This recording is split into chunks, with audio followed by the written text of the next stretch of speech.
அனைவருக்கும் வணக்கம்.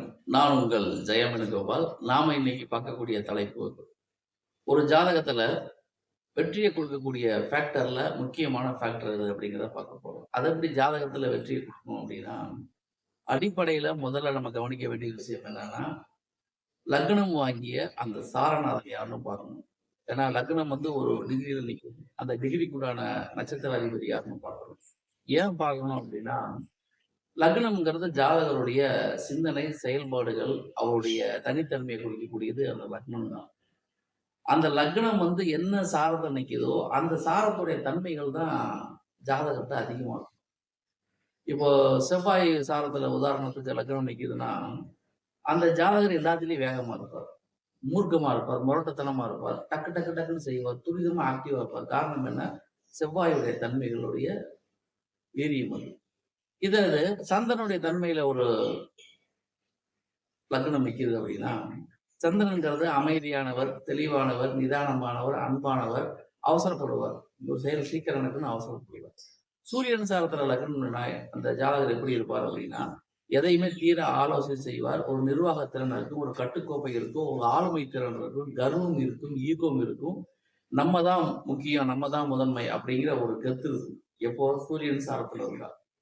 புதன் சாரத்துல இருந்தா அந்த ஜாதகர் இளமையான தோற்றமா இருப்பார். எப்ப பார்த்தாலும் நகைச்சுவையா இருப்பார். கணித புலமை மிக்கவராக இருப்பார். ஜோதிட ஞானம் மிக்கவராக இருப்பார்.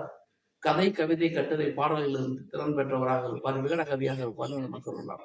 இதே ஒரு குரு சாரத்துல லக்னம் நிக்குது அப்படின்னா, லக்னம் குரு சாரம்ங்கிறது, குருங்கிறது என்னது? ஒரு நடுத்தர வயது மனிதர், ஒரு பண்பட்டவர், ஒரு புத்திசாலி, ஒரு அனுபவஸ்தர், ஒரு நியாயஸ்தர்.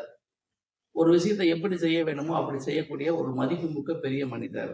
அப்ப என்ன ஆகும்? எந்த செயலுக்கும் ஆத்திரப்பட மாட்டாரு, அவசரப்பட மாட்டாரு.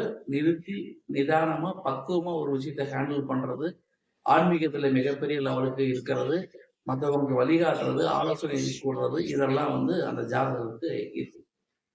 லக்னம் வந்து சுக்கிரன் சார்ந்த லக்னம் வச்சுக்கோங்க. சுக்கிரன்னா ஃபேண்டசி, ஃபேன்சி, லக்ஸுரி, டீசெண்டா இருக்கிறது, ரொம்ப ஃபேன்சியா இருக்கிறது, ஆடம்பரமா செலவு பண்றது, மிடுக்கா இருக்கிறது, எக்ஸாக்ரண்டா இருக்கிறது, இது எல்லாமே ஜாதகர் செய்வார். சனி பகவான் சாரத்துல லக்னம் இருந்துச்சுன்னா, அந்த ஜாதகர் என்னாங்கன்னா, ஒரு செயலை வந்து யோசிக்கிறது ரொம்ப அதிகமா இருக்கும். ஒரு செயல் செய்ய ஆரம்பிச்சான்னா, அந்த செயலை வந்து எக்ஸிக்யூட் பண்றதுக்கு இதை எப்படியெல்லாம் பண்ணலாம் அப்படிங்கிற எல்லாத்தையுமே யோசிப்பார். இதை பண்ணா என்ன வரும், அதை பண்ணா என்ன வரும், இதை பண்ணா என்ன பிரச்சனை வரும், அதை பண்ணா என்ன பிரச்சனை வரும், அப்ப இதை எப்படி நம்ம சரி பண்றது, இந்த மாதிரி ஏ டு ஜெட் எல்லா விஷயத்தையும் நுணுக்கமா ஆராய்ஞ்சு பட்டும் படாம தெளிவா முடிவு எடுத்துட்டு அதுக்கப்புறம் வர்றது சனி சாரம். ஏன்னா ரொம்ப யோசிக்குது. கேது சாரத்தில் இருந்தா அது முழுக்க முழுக்க ஆன்மீகம், துறவரம், இதை பத்தி தான் யோசிக்குமே தவிர வேற எதை யோசிக்காது. பொருளாதாரத்தை பத்தி பெருசா யோசிக்காது. ரிசர்வ் டைப்பா இருப்பார் ஜாதகர். இதே சமயத்துல ராகு சாரத்தில் இருந்தா அவர் வந்து ஆடம்பரம், உல்லாசம், சல்லாபம், எக்ஸ்கர்ஷன் போறது, அவுட்டிங் போறது, லக்ஸுரியா செலவு பண்றது, வீண் ஆடம்பரம் பண்றது, இதெல்லாம் பண்ணுவார். காரணம் என்னன்னா, ராகுங்கிறது இன்பத்துக்காரகன், கேதுங்கிறது ஞானக்காரகன். அப்போ இந்த 9 கிரகத்துடைய சாரத்துல லக்னம்னா என்ன நம்ம பார்க்கிறோம்.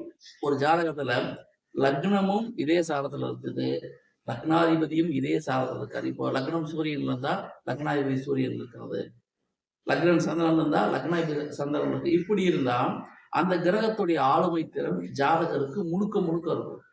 இப்போ புதன் சாரத்துல லக்னமும் இருக்கு, லக்னாதிபதி இருக்காருன்னா அந்த ஜாதகத்துக்கு வயசான மாதிரியே தோற்றம் இருக்காரு. வயசு 50 வயசு 60 வயசு ஆனாலும் ரொம்ப இளமையா தான் இருப்பார். காரணம் என்னன்னா, புதன் அப்படிங்கிறது இளமை, புதன்கிறது அழகு, புதன்கிறது நளினம். அப்ப ஜாதகர் பார்க்கறதுக்கு இளமையான தோற்றமுடையவராக இருப்பார், நகைச்சுவை பிரியராக இருப்பார், விகடகதியாக இருப்பார், கதை, கவிதை, கட்டுரை இதெல்லாம் எழுதுவாரு. கம்ப்யூட்டர் திறன் அதிகமா இருக்கும். அதே மாதிரி கம்யூனிகேஷன் பண்றது ரொம்ப ஈஸியா இருக்கும். மொத்தத்துல எல்லாரும் விரும்பக்கூடிய நபராக இருப்பார். இதுதான் வந்து லக்னம் நின்ற சாரத்திற்கும் லக்னாதிபதி நின்ற சாரமும் ஒரே கிரகமானால் அந்த கிரகத்தின் காரகத்துவம் ஜாதகரிடம் முழுக்க முழுக்க இருக்கும். இதை நம்ம புரிஞ்சுக்கணும். இப்போ லக்னம் ஒரு கிரகத்தோட சாரத்தில் நிற்குது, லக்னாதிபதி ஒரு கிரகத்தோட சாரத்துல இருந்தா அந்த 2 கிரகங்களும் ஒரே அணியாக இருந்தால் அருள் அணியா பொருள் அணியான்னு பார்க்கணும்.